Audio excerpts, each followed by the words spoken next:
Good evening, and welcome to another Mothman podcast. We are your number one source for sci-fi and paranormal podcasts. Also be listening for podcasts from Moth and Flame. You'll be hearing about hypnotherapy and mediumship. And also, please like and subscribe and comment on YouTube. Follow us on Spotify, Google Podcasts, Instagram, Twitter, and more. And you can find out a lot more about our services on Mothmanpodcast.com. Hey, good evening, everyone. Welcome to another Mothman podcast.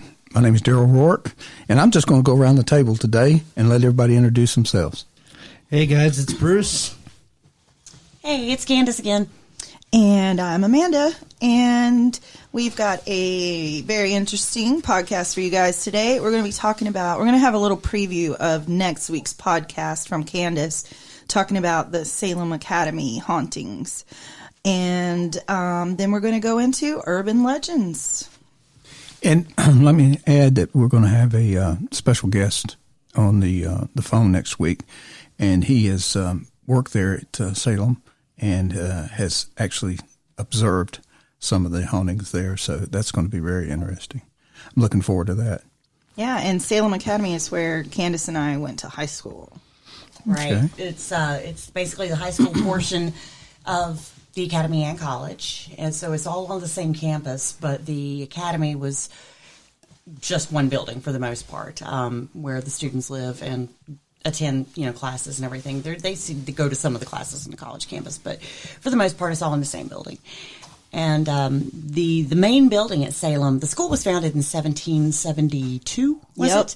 That's right. And the main building there, I'm trying to remember what the stone says. I'm wanting to say it was the mid-1800s.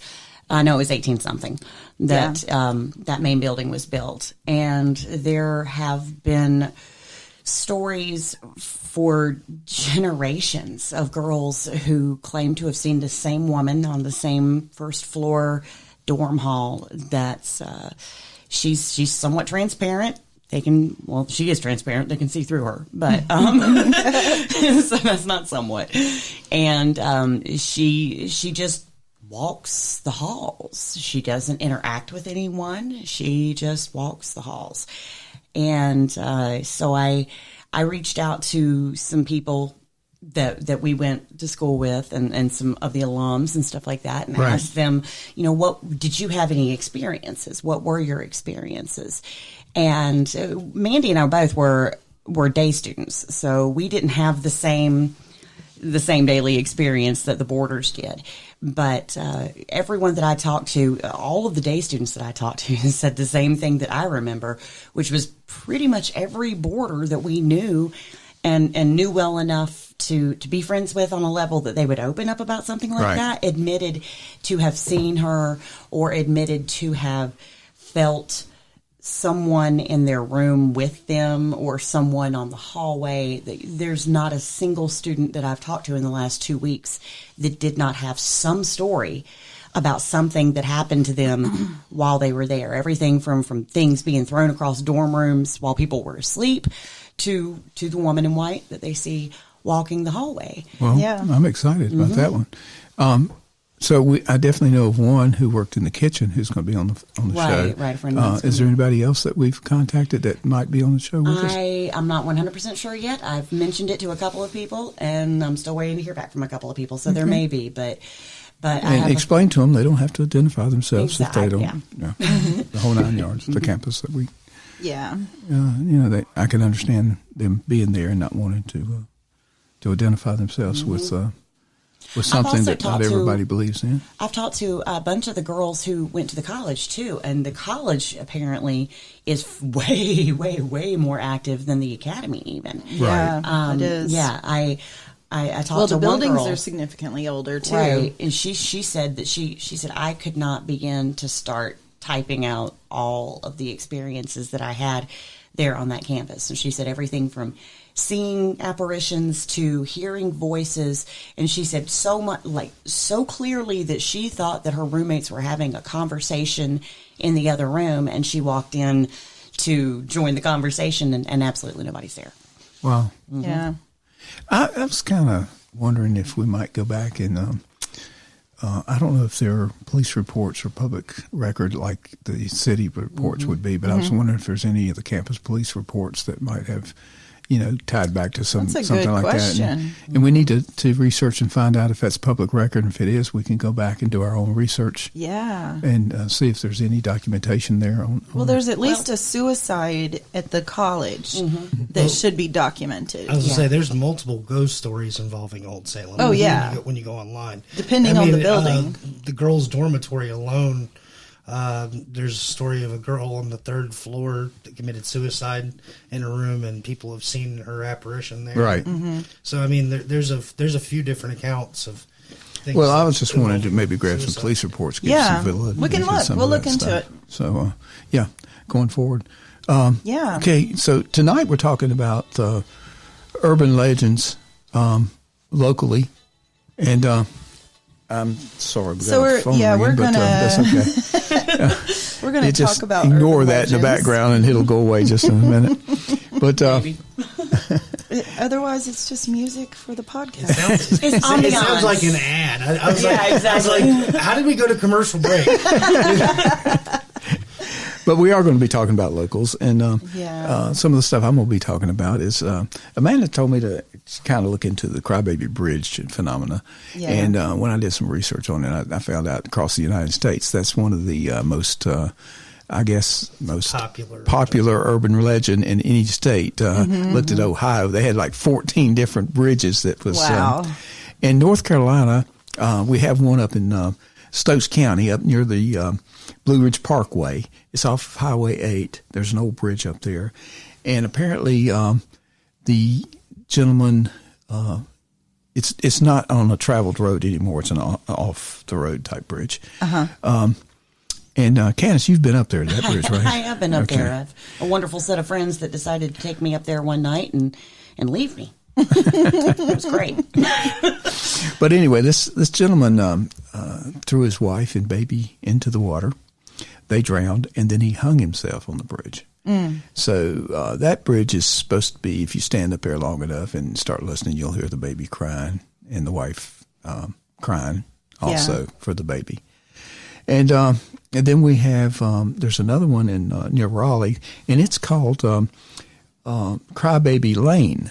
Okay, it's not Crybaby Bridge, but Crybaby Lane, and this is one that we want to go to. We're going to be going up there. I've already started looking into that. But what happened there is it's an old road off of the main road, and you go down, and in 1958, if I'm, somewhere in the late 50s, I believe it's 1958, they had a Catholic boarding school there, and in the boarding school, there was a lot of kids. And they were all, one night put to bed and going to sleep. And probably back in the 1950s, it was candlelight and lanterns and this sort of thing. But anyway, the building caught fire. It burns down, kills the children. And so weeks after they clean up the area and get all the timbers out and all the wood and stuff and the blocks and stuff from the burnt building. Like they cleared the property. Cleared the property right. up. Residents in the area started smelling smoke, and after a while, they started hearing the babies crying and screaming and things of the sort. Well, there to start with, they were calling the fire department, and the fire department would come in there. They couldn't find any fire, but they also heard the babies, and it bothered the fire department so much that it's my understanding some of the firemen had to get counseling. Because of that. But they refused to answer any calls up in that area after a while. If you go up there today, you'll find most of the homes and everything is abandoned. Everybody's moved out of that area, and so it's really sad. But we're going to go up there and just set up at dark and see if we smell smoke if we hear some and we hear children anything crying. and record what we record. If we hear some children burning. Well, I mean, no, I said crying, not burning. Oh my God. That's what I heard you say. I said, No. I was like, what? I'm not that nuts. Come on. So you, Darrell, you weren't the only one who actually picked an urban legend about a bridge. And, granted, I was born in North Carolina, but I graduated high school in Michigan, and this was like a famous urban legend I heard when I was living in Michigan.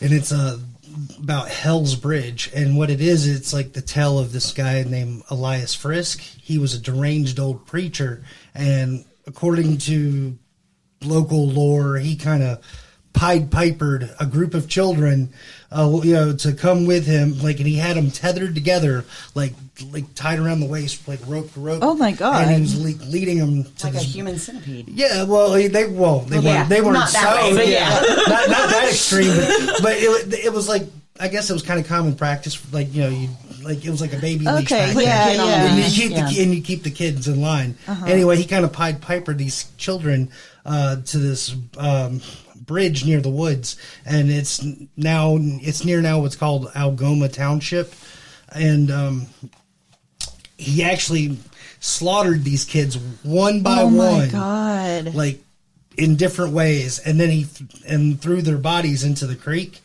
and before he killed the last two of, I think, of 10 children, the parents caught up with him, and they proceeded to hang him, and he claimed that he was possessed by demons. And so that's why I guess he apparently let the parents hang him, because he believed he was possessed at the time. Oh my God. And anyway, the story goes, it's when you go to the bridge at night, you'll see the black figure, which initially it'll look like a priest, but sometimes they say you'll see horns, it'll look like a devil or a demon. You'll hear growling. Sometimes you'll hear the cries of the kids being murdered, and it's.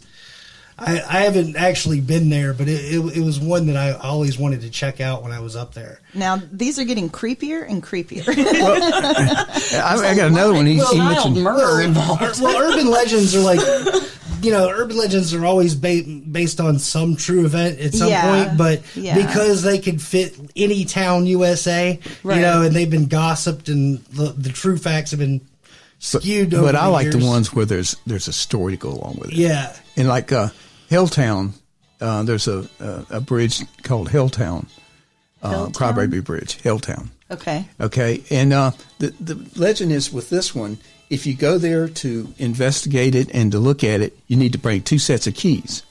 Okay. You take and park your car, go there at nighttime and park your car on the bridge, turn off the car, put your other set of keys in your pocket, get out of the car, lock the car with the keys in it, walk away from the bridge, and wait a while. Go back to your car. When you go back to your car, you're going to find it running, and you're going to find fingerprints from a small child all over your windshield and the dust and on the driver's window. And this bridge is located off of Riverview Road near, and it leads into Boston Township. But the new bridge now is built in 1999, but they used the old timbers and beams and everything from the old bridge to build the new bridge. And so whatever was there, the entity that was drowned there, the little boy that drowned there, is still there. And is it still attached to the bridge? He will go to your car. Oh, my gosh. So. I know there's a similar story in, I guess it's technically Rockingham County. It's not so, I think it's Rockingham County. Madison, McMichael High School, that area, whatever that is. The exit right there off of 220 in front of McMichael High School has a similar urban legend that if you stop your car, put it in neutral, handprints will appear and you'll roll backwards. So me being me one night, the same friends who left me on the bridge, I had them with me. I put the top down on my car and I was like, we're going to do this. And they're like, you're letting demons in. I was like, whatever. And I had zero faith that anything was going to happen here. We saw no handprints, but my car did roll back up to the top of the exit ramp. And I have tried and tried. I told her, I said, there's one angle that you can look at that exit, and you can look at the angle and you can see that it's actually way more level than it's an than it optical appears. It is an illusion. optical, Yeah, I was going to say, it's a bit of an optical illusion. Ghost Adventures had a similar. They did an episode about an urban legend like that, and they debunked it because even though it looked like you were going downhill, it looks like you're going downhill, but it's an not. optical illusion, and the car's actually rolling up. It successfully creeped out so some girls who left me on a covered bridge in the middle of the woods in the middle of the night, though, and that worked out well for me. I mean, like I said, those urban legends are made to like make where you live more interesting because, like I said, they're usually based off of a tale that happened somewhere else. And well, there's a bunch of them around here. It's like the if you go back and listen to some of our old podcasts, you're going to hear one about the Walking Dead and from Stokes County, and it was about two boys who saw this thing in a cornfield that. It touched them. It looked like its skin was falling off of them, and one of them got sick and went to the hospital. His skin started falling off, and then he disappeared out of the hospital. He's never been found again. So the old legend is, if you go up to Stokes County and you start camping, don't be surprised if somebody shows up with no skin on them. So they call it the Walking Dead. But we did learn that there was some kind of skin. We had somebody to write in to us. Flesh-eating bacteria, somebody wrote in. There was like a stagnant old lake pond that the kid was like swimming in. Oh wow! And there was like dead animal carcasses and stuff in it. So nice. Yeah, so very nice. But it is the guy that wrote in and told us because I got the story. Somebody wrote in and told me the story, and I broadcast it, and then we had somebody else write in and say that it was some kind of flesh-eating bacteria. I heard one today earlier about it. It's called Mr. No Face, and it was this girl hears a tap on her window at night, looks out the window, and there's a guy with just no face and just a mouth, and the rest of his face is kind of is that the guy with got hit on the electrical wires? He got his face actually was the Green Man, right? That's the one that the Green Man's based off of from Pennsylvania. Don't know. Yeah, okay. Where the true story is the guy was like bird watching or something, and the electrical wire fell on his face. Yeah, and it disfigured him. So like after a while, he would only go out at night because people would point and stare at him because his face. But he still liked the girls, and so Yeah. he would kind of stalk some of the town's girls. So, I liked that story because I kind of felt bad for the guy, but at the same time, it's like, you can't be doing that. You can't be doing that. You don't want to be standing outside my bedroom window. That'll be... No. I'll stick a very large dog on you. But that's how these legends get started. And based on true stories. There's always one about a hitchhiker or like a lady in white where they pick her up and when you get to her house, and she disappears. Well, actually, I found Ghost Train. I found one. I found one in Montana that's slightly different. It's actually there's a stretch of Highway 87 near Great Falls, Montana, and basically out in the middle of nowhere. And you're driving at night. Supposedly, the body of a Native American man, like he's got jet black hair, jeans, and he's got a white button-up shirt and like a vest on. Like his body will fly up into your windshield, and it'll make you feel like you hit somebody. But when you go to get out of your car, there's no damage done to your hood. Oh my God! And the man's not there. Oh my God, that would scare. So so basically, it's people believe that he was a John Doe hitchhiker that while he was trying to hitchhike, someone actually just ran him over. Instead, and so I thought that was a nice, at least a nice different variation of that one because there's always the popular ones. Everyone's heard of Slender Man, Bloody Mary, the Hook Man from the actual urban legend movie that they used. Yeah. Well, what about the one over in High Point too? The girl that trying to get home. Oh, the bridge. Oh, you're talking about. Well, that's talking about Lydia's Bridge. Lydia's Bridge, but it's actually the ghost of Annie Jackson. Yeah. Lydia's Bridge. So that's another one we need to do, and another one that I know you're interested in is the what is it called? The train. The Mako Lights. Mako Lights. Yeah. I got family members who've seen the Mako Lights in person. And oh, really? Apparently, that's real deal. Well, ghost story. So University of or Appalachian University has now placed cameras up there and monitoring Really? cameras. Yep, they've got cameras set up there and are monitoring them in their science department. So Wow. they're trying to find out what's going on up there too. So. Yeah. Well, I have like a more conventional one that most people probably heard of by now, but I was fascinated with it because I didn't exactly know what the legend was, and it's the black-eyed children. I don't know if you guys have heard of that one. And it's where usually the story is that you'll have one, usually two. Usually they go in two, but every now and then people report just one. Very pale-skinned children will come to your door at night or even your car door. And they'll say, "Can you help me? I need help. I need help right now. Please let me in. Let me in."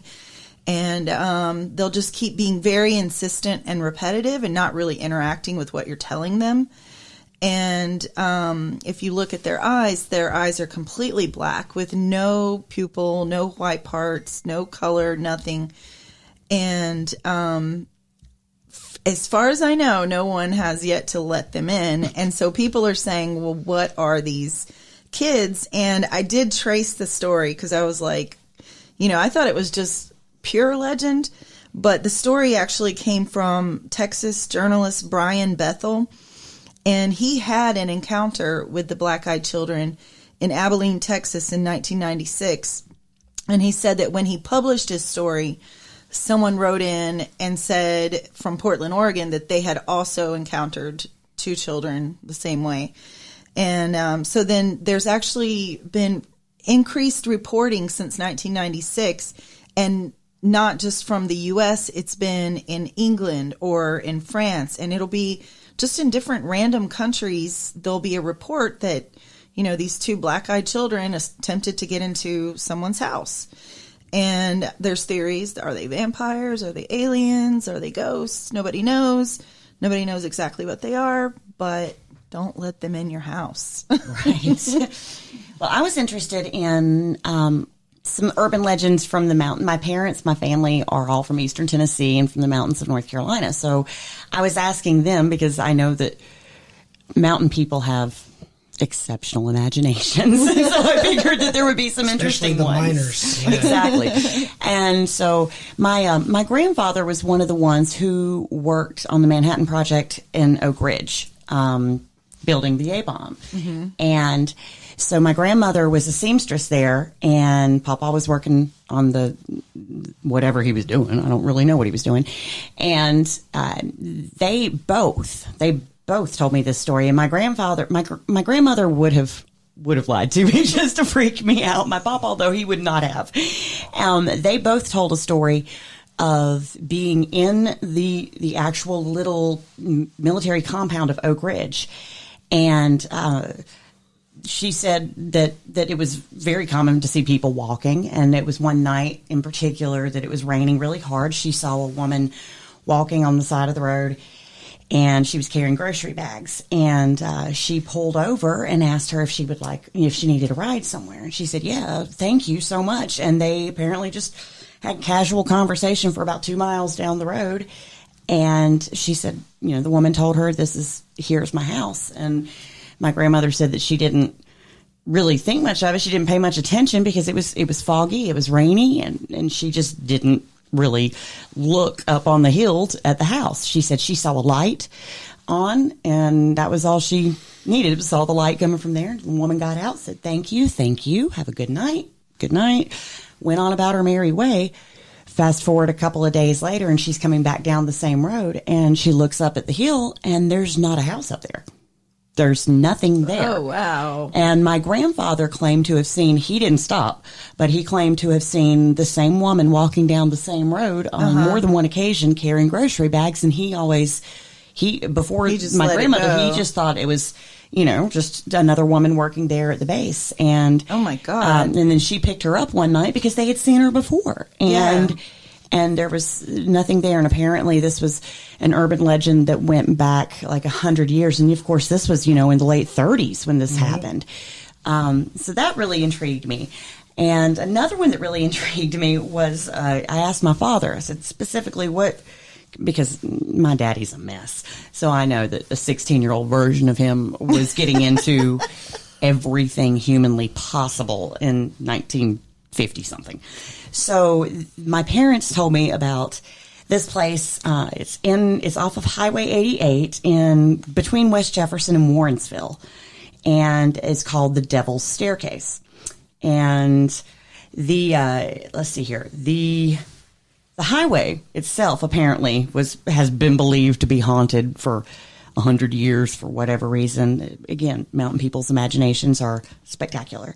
The Devil's Stairs is a jagged rock formation that was formed by dynamiting in 1914 when they were, wow. building the highway. Yeah. So it made way for the tracks for the Virginia Creeper rail line that was coming through there. And it made this rock formation that looks, it's very jagged, and it just looks like very jagged stairs. And so this, like I said, 1914, there were several unfortunate incidents that were recorded of people dying during the blasting, and railroad work is not easy, probably even still to this day. But then, of course, there was a lot of danger in it. And so apparently there were a few members of the blast team who were supposedly killed here.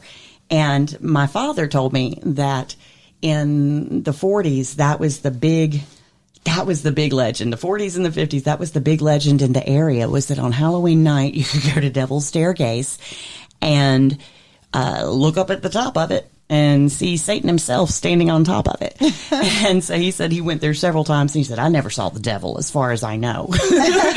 But he did say that every time they were up there, every time he and his buddies were up there, and one of his buddies has actually wrote a book about haunts in Ashe County, that they all felt taps, heard voices, felt when there was otherwise no wind blowing, felt wind blowing around them in a very cyclone type manner.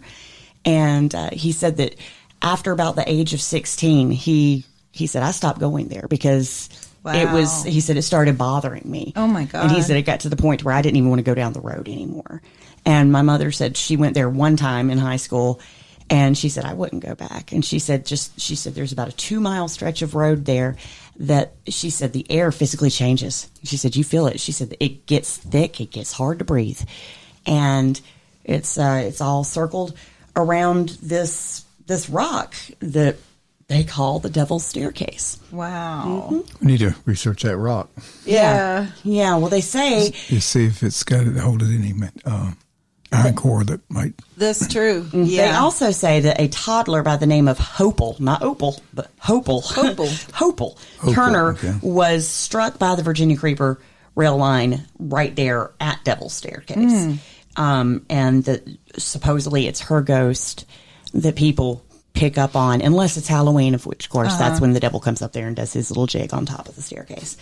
But, wow. Yeah, I found that one to be kind of interesting enough that there are generations of people who apparently still believe it and still go there just because there's nothing else to do in West Jefferson, North Carolina on a Friday night. I'm sure that's not the only one in West Jefferson. No, it's not. Actually, the hospital apparently there. The hospital my father was born in. The hospital was constructed in 1939, and in 1969, they closed it for hospital purposes and turned it into like a city council building or something like that.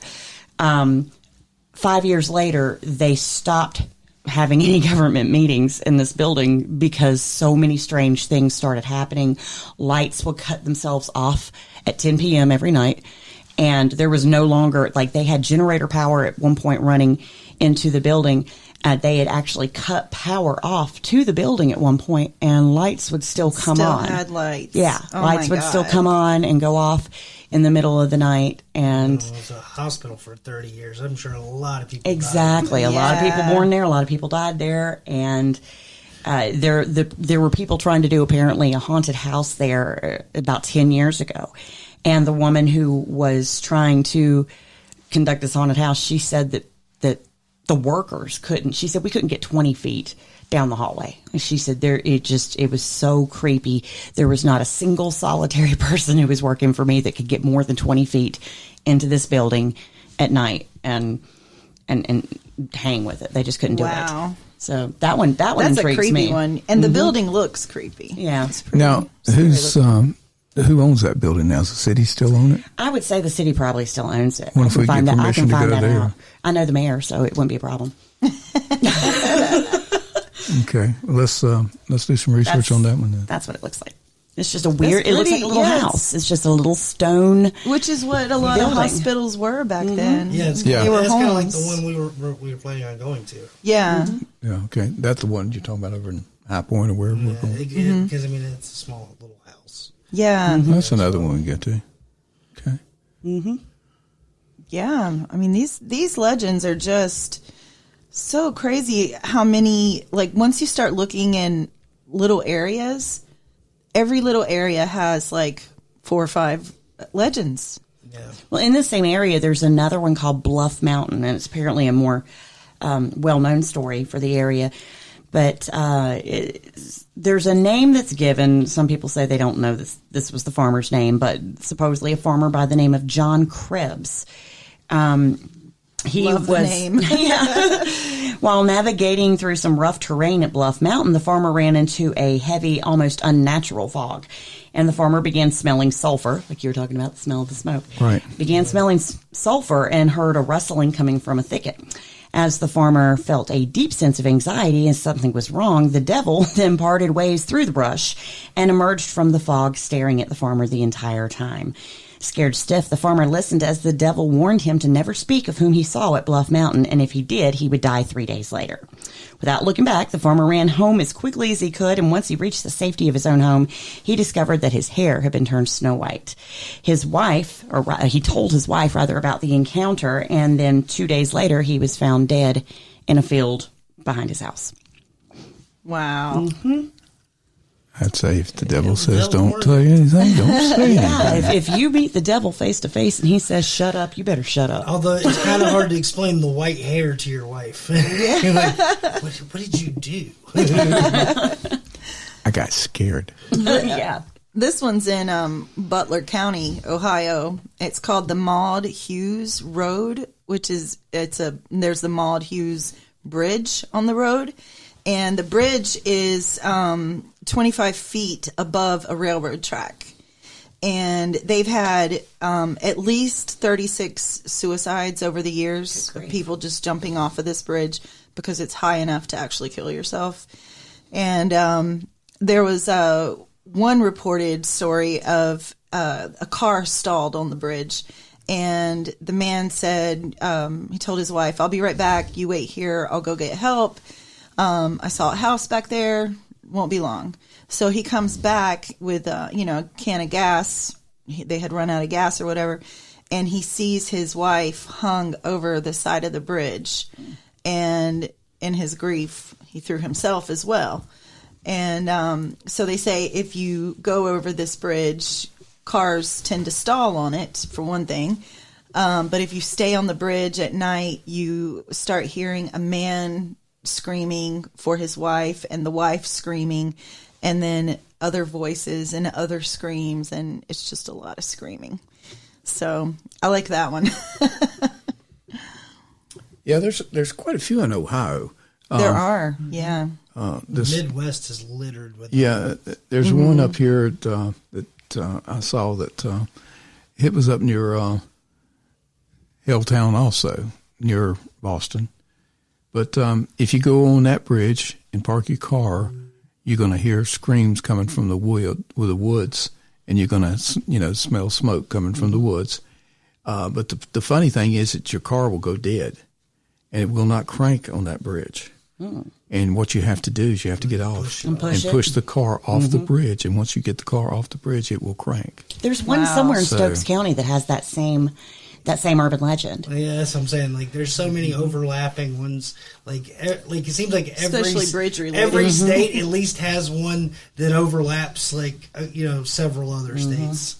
Like especially like if you're talking about the South, where there's a lot of wooded areas, a lot of old bridges. It's like it seems like every state has their same their version of the same legend or something. Right. Here's a slightly different one from Juneau, Alaska. So we're getting a little more remote. Get out of the South and the Midwest. And it's the local people there are called the Kusaka. And easy for you to say. Right. And they're called the Tlingit. I can't even say that. It's a Tlingit. Tlingit tribe. That's the tribe's name. The legend is of the Kusaka. I can kind of say that. But the Kusaka is a shapeshifter, and he's half man and half otter. And Otter? Half man, half otter. How cute. Aw. Well, don't say he's cute yet. He likes to lure women and children to the water and drown them. So he's like the in male order to version steal of a their mermaid, souls. siren. Yeah, kind of. But he steals their souls, and he gathers. But I bet he lures them there human because he's a cute souls. otter For man. Amway? Yeah, I don't know. I'll let you ask the Kusaka. And I don't want to see any emails about Amway. We didn't mean to insult you. You know what came out this week? I don't know if you guys have seen this. The one of the most famous American urban legends, the Sasquatch. Mm-hmm. There was a new photo. Mm-hmm. Oh yeah, Sasquatch that's been on all over this. Mm-hmm. Yeah, this week. It's kind of weird now. It's like how all these things were, never believed in before, and now it seems like in the last 2-3 years, UFOs have showed up in the news. Yep. The Well, if you ask government's my mom, acknowledged the world's it. about to end. Now we're seeing Bigfoot. People have caught Well, ghosts I've always on camera. believed in Bigfoot. There's something there. I don't know that it's a Bigfoot per se. Scientists are now getting involved in a lot of this stuff.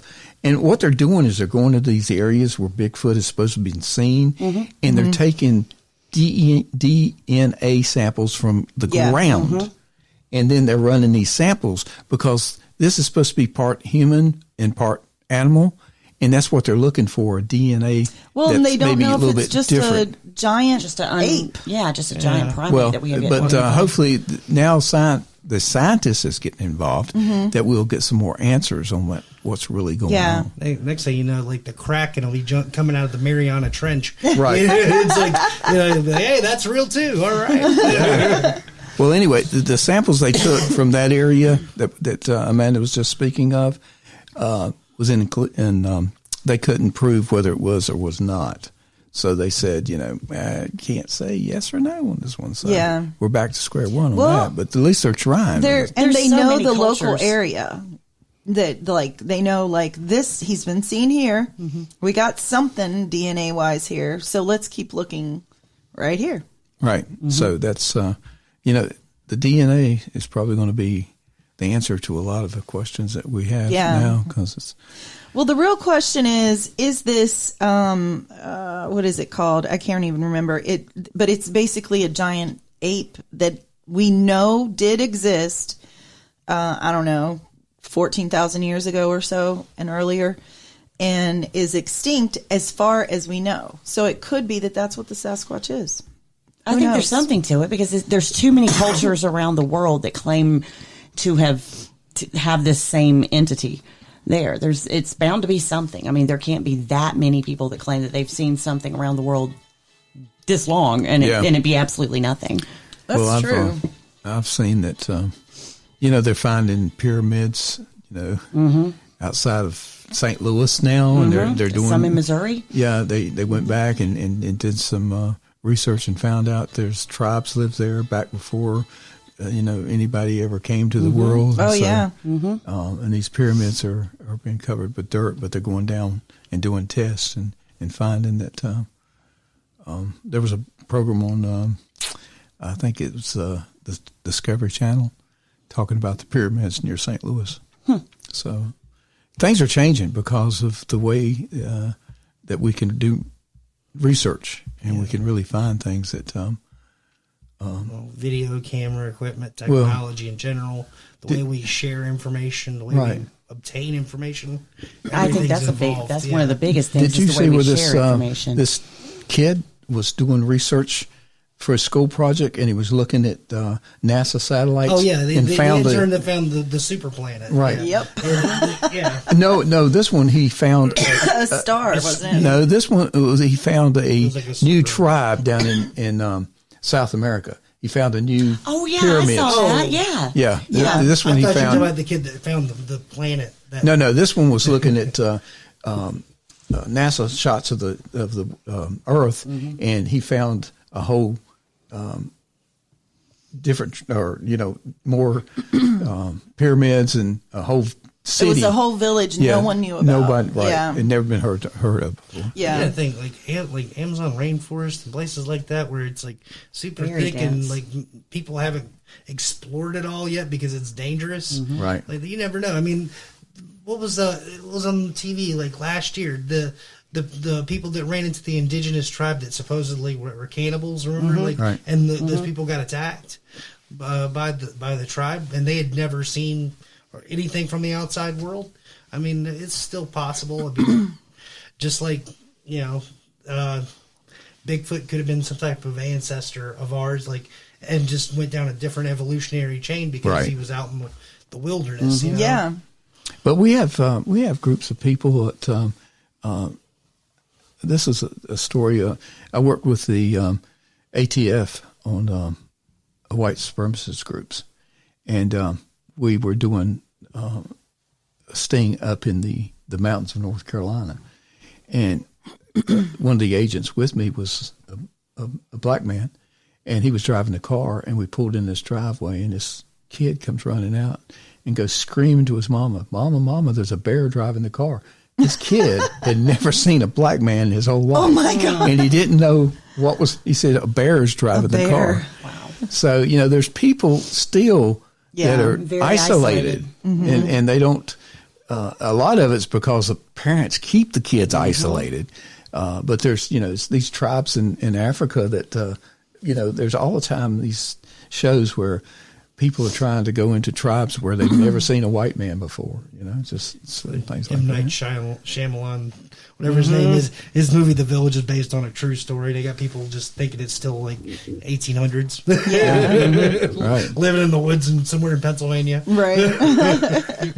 And actually, after seeing some of the stuff I saw in the mountains of North Carolina, so isolated, and you wouldn't believe how isolated the mountains of North Carolina is. It's how Rudolph hid so many years. Yeah. I mean, back when I was working with DEA, the furthest that you could fly a long-range airplane stolen in South America was to North Carolina mountains, and they would send planes up there, throw the dope out, parachute out, and crash the planes in North Carolina. Oh, and you're we would kidding. and we'd never find the crashed planes. There's probably crashed Holy planes all over cow. North Carolina. And this was back a few years ago. I mean, Yeah, but back in the still. 80s, but still, that was Wow. it was so There dense was a, up there, and and I people always- just don't realize how dense. yeah. It looked like a crop dusting plane. It was a smaller plane, but there was one. My grandfather had. They lived in the mountains. They had both sides of the family had ridiculous amounts of land up there, so it wasn't like you could just walk outside and look at your kingdom and see everything. You know what I mean? If you didn't go hiking these 300 acres, you didn't know what was there. Right. And they discovered a plane up there on their land, and it was still intact. It hadn't crashed, but somebody had somehow managed to get this plane. I guess they landed it there was a field fairly close to it. So my assumption is they landed in that field and then kind of pulled it into the tree woods, line a yeah. little bit. And that Trying was to hide it. that was why I told my grandfather, I was like, "Can we keep it? It's on your land. Can we keep it?" Oh, Wow. yeah. North Carolina is really. I mean, it Well, really up is. there- The mountains really is sort of When you get into the wild. highlands, where you go into North Carolina, Tennessee, South Carolina, and Georgia, all of them are kind of Right. there together. There's some really dense, Very Yes, dense. there is. Florida. Blue Very, Ridge very Mountains dense. in general. yeah. That whole area. And West Virginia has always been known for their Oh. mountains and Yeah. and paranormal activity in the woods. And of West North. Virginia is still not, I want to say nothing- not settled, but there's not many towns. Well, there's not many roads that they made through the mountains because they got those tunnels. Where Yeah. the freeway goes under the mountain than through the tunnel, but it's like, man, like it's still hard to navigate that terrain. Right. Excuse me. So some of those mountain roads are terrifying in one lane, and you see semis whipping around them roads like it's nothing. Well, that's the way it is up there where our farm is. It's very S curves. Yeah, but we digress. Yes, we're talking about traffic. Yeah, I know, right? Well, and then of course the most what do you want to say, prescient and relevant urban legend is the Mothman. That's true. That is true. But that's going to bring us to a whole different. Yeah, we're going to do it. Mothman gets its that's own why show. we didn't mention Slender Man and Bloody Mary. Those are topics deserving of their own episodes. Their own shows. Yeah, That's right. So, but Mothman, and I keep promising this. We've been promising it for over a year now. But there will be an episode on the Mothman. The legend of the Mothman. Yeah. I'm going to call Richard Gere. No, I'm kidding. There's been some recent sightings of the Mothman during that I've read about during some disasters. I heard about one recently. Well, there was one. I can't think of that. It was near what was the last volcano that exploded and killed all those people on that island? And Kilauea? No, this was they were calling it Volcano Island. This was just a couple of weeks ago that you're talking about, right? Yeah, a month ago or so. Yeah. Like that. But it was Philippines, wasn't it? I don't remember. But anyway, one of the survivors claimed to have seen what he thought was a gigantic person flying that could appear to have been the Mothman. Yeah, before. But right before the volcanoes and all those people died. So, here again, he could have been seen by a lot more people, but they are all no longer with us to get to tell the story. Yeah. So, here again, it's the legend that he shows up just before a great catastrophe. Yeah. And and he's more of a positive urban legend where some of them are neutral. To negative? No? Okay. No, I go with Amanda on that one, and I go with Bruce on his theories. You got to look at the way you look at it, okay? Is how you perceive it. Mm-hmm. I think the movie portrayed it as a entity which is a warning. Was a warning, but it's also an entity that could see the future. It was like a parallel universe. Yeah. And this entity, whether it's an alien or some kind of creature that can go between the worlds, time, place, that sort of thing. But my theory is, we just need to look at the facts. Is it they're trying to warn us, or is it they're trying to feed off of the disaster? It's two ways that you can look at this, the whole thing. And I think we need to make a program out of that. Yeah. I'll go with the pro, and Bruce can go with the con. Yeah. And your job is to persuade the jury. Me and Candace. That's right. Okay. And we'll two men trying to persuade women. I don't know if that's ever in the history of man. That ain't gonna work. You know the key to a woman: money and chocolate. So I'll bring plenty of money and chocolate that night. All right. So, well, you can do that. I'll just pretend to be a woman so I can get the money and chocolate. She's got a wig in her camper. I do. We can hook you up. I'm knocking We can do a full drag makeover. I'm broke. well, guys, we're going to finish up the urban legends for tonight. We appreciate everybody being with us and listening to us. We hope you enjoyed the program. We enjoy bringing it to you. We get a little silly sometimes, but that's the fun of having a podcast where you can just say and do what you want to do when you want to do it. So, and if anyone has an urban legend that we missed that you really think is like unique and you want to share with us, please email us, mothmanpodcast@gmail.com, or any ghost stories or anything. Just right. We're still looking to, it kind of comes in spurts with our listeners. It's kind of hard too, because we have a lot of listeners that are European. Yeah. And so, please, if you've got something, we can interpret it. we'll get somebody to read. I got French and Italian right here. Amanda can speak fluent Italian. Don't send me no German. Yeah. Well, that's sprechen Sie können. No sprechen Sie nothing.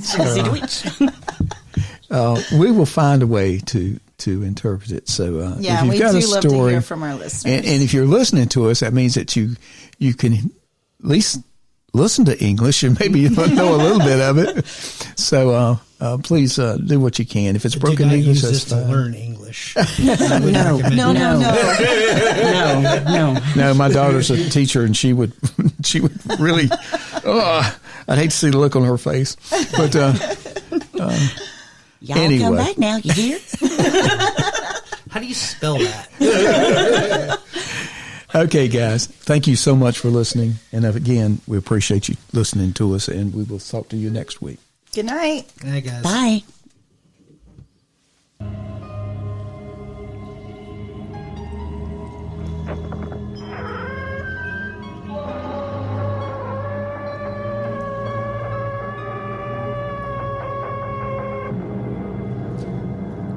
And good night from Mothman Podcast.